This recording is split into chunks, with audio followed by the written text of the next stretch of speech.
Well, Minecraft Live was here and now it's gone. Except instead of coming and going with disappointment, it actually brought us some very interesting features, or at least something to talk about. And the first thing I'd like to talk about is the Spring to Life update that they will be bringing. And it actually has a couple of good things for us. You know, it's not just, oh, we're gonna add a couple mob variants as, what we once thought, which I mean, those are there, but I have a list and we're gonna just kind of go down the list. And to start us off, they added new blocks. It's not like this vast array of new blocks, but they added new like bushes and new flowers for cactuses or and just flower petals that we already had, like the dried leaves. We already had those, along with the newer animals, which they actually went into detail about in the Minecraft Live, which is pretty nice. But they also added new particles, which were the fireflies. They added leaves that would fall from trees, so you don't need some mod anymore to immerse yourself in the world of Minecraft. Oh, also, I forgot that one of the new added blocks was the firefly bush. So now we have an actual firefly bush and fireflies, and the frogs won't eat them and die. So good on Minecraft. But with this, to immerse yourself in the world of Minecraft, they've added some new sounds that are tied to certain blocks. The main thing here is that they added new desert sounds. But as I said, these desert sounds are tied to the actual sand blocks themselves. So if you pick up the sand blocks and then move them elsewhere, the sounds travel with them, which is pretty cool. And from what they told us, the sounds are anything like too crazy, but you will hear like wind blowing or like sandy sound effects going on. So that's cool. The Spring to Life update is just to really immerse you more into the world of Minecraft. But you know what isn't very immersive? The spawn eggs. Now, I don't have any gripe with the spawn eggs, but it does look kind of goofy. I'm not gonna lie. Alright, the new spawn egg textures aren't bad, and it does help with the fact that, some of the spawn eggs were, looking more and more alike. Like, sometimes it was hard to tell which was which sometimes. So, the new spawn eggs, I definitely think help, but some of the textures do look a little funny. Like, they don't look amazing. Some of them look a little uncanny. I won't lie, but the biggest update for the Spring to Life, in my opinion, is the cartographer traits. So they changed the cartographer trade so that I think it's the first set of trades that they have.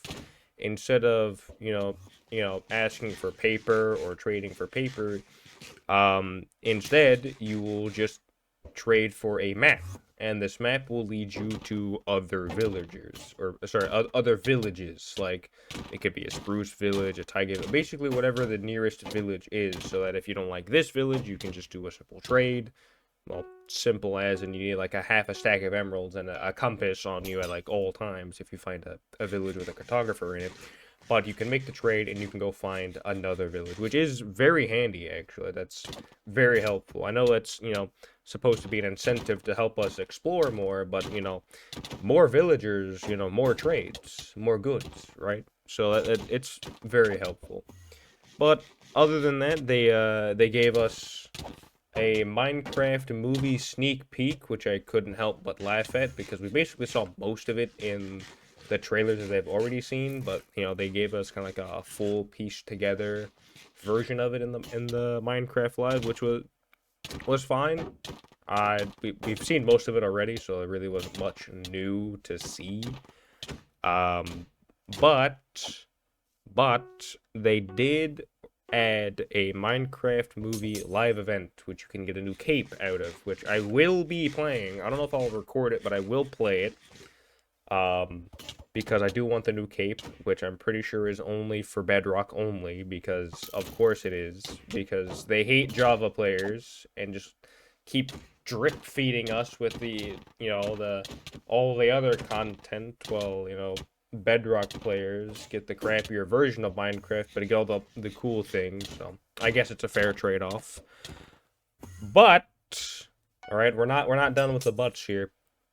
One of my favorite updates, which will not come to Java for a little bit, I don't think, but will be releasing on Bedrock, is the Vibrant Visuals update, because they wanted Minecraft to be prettier, because they said Minecraft isn't pretty enough, it needs to look better, and you know what they did to make it prettier? You know what they did? They added their own built-in shaders. I'm not kidding.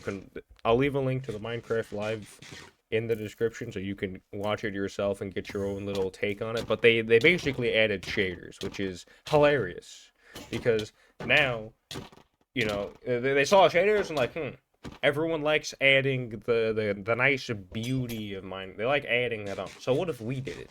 What if we did that? Is that going to stop you from adding shaders? Probably not.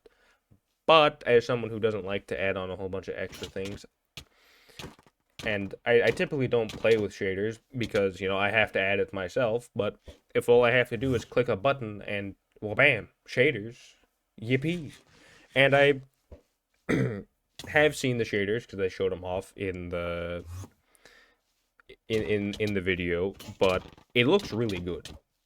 It actually looks very, very good, because like they showed off like the lush caves and all the glow berries and the underwater, how it like uh, reflects the light. But I think my favorite showcase I did was the deep dark, where all of the it wasn't the lichen, but or was it the lichen? I don't know. Whatever the block is that spreads once you kill something. Not I'm saying lichen, that's not even deep dark. You know what I'm talking about. I'm sure you guys understand. But basically it like lights up everything more now, because with the shaders, the dark areas get a little bit darker, so these lighter blocks actually light up the area, and actually showed off this really cool shot where it basically looked like someone scanned the whole area with like a LiDAR gun. You know those games where those LiDAR games where you like scan something and it leaves around a bunch of dots? That's what the deep dark looked like, and it looked really, really cool. But they also made it backwards compatible, so any of your older worlds that you have, or any world that isn't, up to date, it will be backwards compatible. So basically, you don't even have to run shaders anymore. You don't have to add added shaders, because once it's finally implemented into Java, all you have to do is click a button, and wha-bam, you have RTX on. So that's very cool.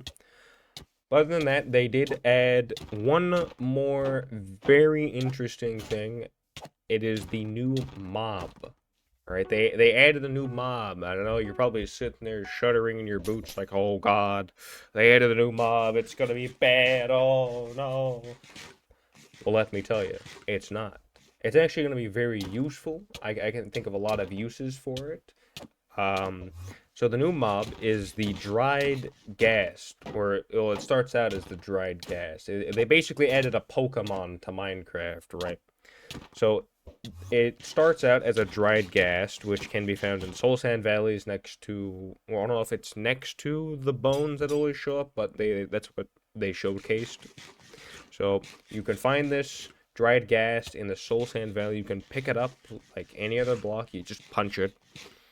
And then the way to revive this Pokemon, pretty much, is by drowning. You basically waterlog it with water, and then you just kind of wait an unknown amount of time. Like, they didn't say how much time you have to wait. I'm sure someone will test it out, or how long you'd have to wait. But you basically let it sit in water until it becomes happy, right? And then it will turn from a dried ghast to a ghastling.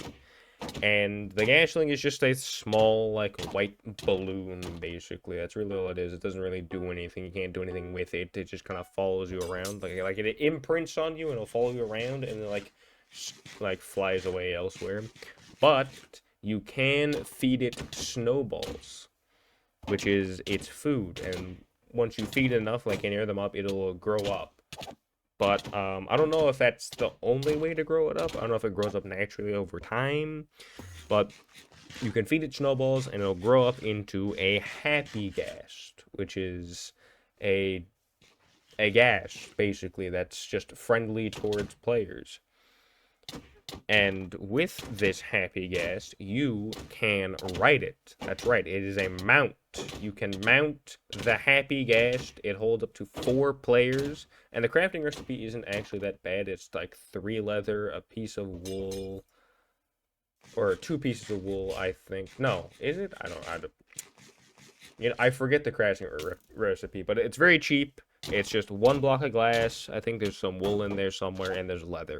And then, like, once you put it on the ghast even gets like these pretty cool goggles that once you actually ride the ghast, the goggles will go down, which is a pretty cool indicator to see, like, if someone's riding the ghast or not, right? But you can also, with this, you can also unshift, and instead of just falling through the mob to your death, you can actually stand on top of the ghast and basically use it as like a platform. You can't build on it like an arc, like with the giant birds.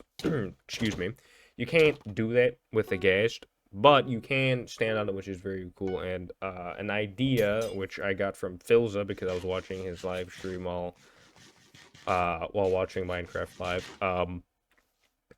He gave off the idea that you could use the ghast as a giant battleship, where you basically would have one person driving, another person would be on heals, because as they showcased to us, the ghast does not have a lot of health. Alright? The happy ghast dies pretty quick, so you gotta be careful. So if someone's on heals, that's good. But you can basically have 2 other people in seats, like, kind of raining down fire, and how many other people, we're not sure, but I'm sure you could fit, like, a couple other people just sitting on the ghast, kind of either raining down fire or jumping off with a mace, and just destroying everything, right? Just laying waste to everything below, which is a fantastic idea. So, you know, props to Philza for only ever thinking about war, because that's a very cool idea.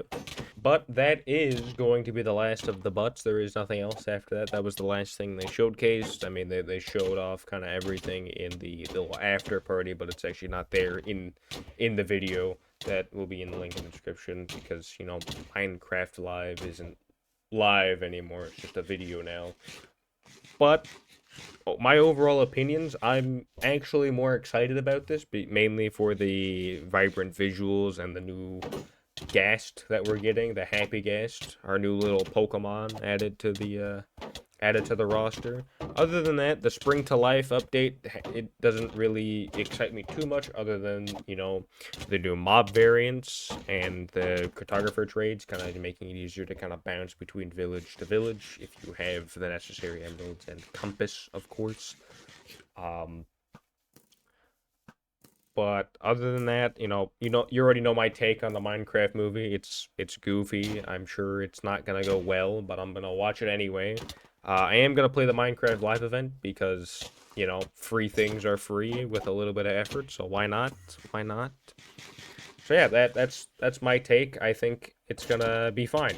I think this Minecraft live update, the updates coming soon, aren't going to be bad. I think with the little added slice of life update with the Spring to Life, and then the vibrant visuals mixed in, is gonna kind of tie it all together to be a nice, happy update that everyone can kind of get around. It's not, it's not the end update that we've been wishing for ever since, the first end update came out, but I think it's a step in the right direction.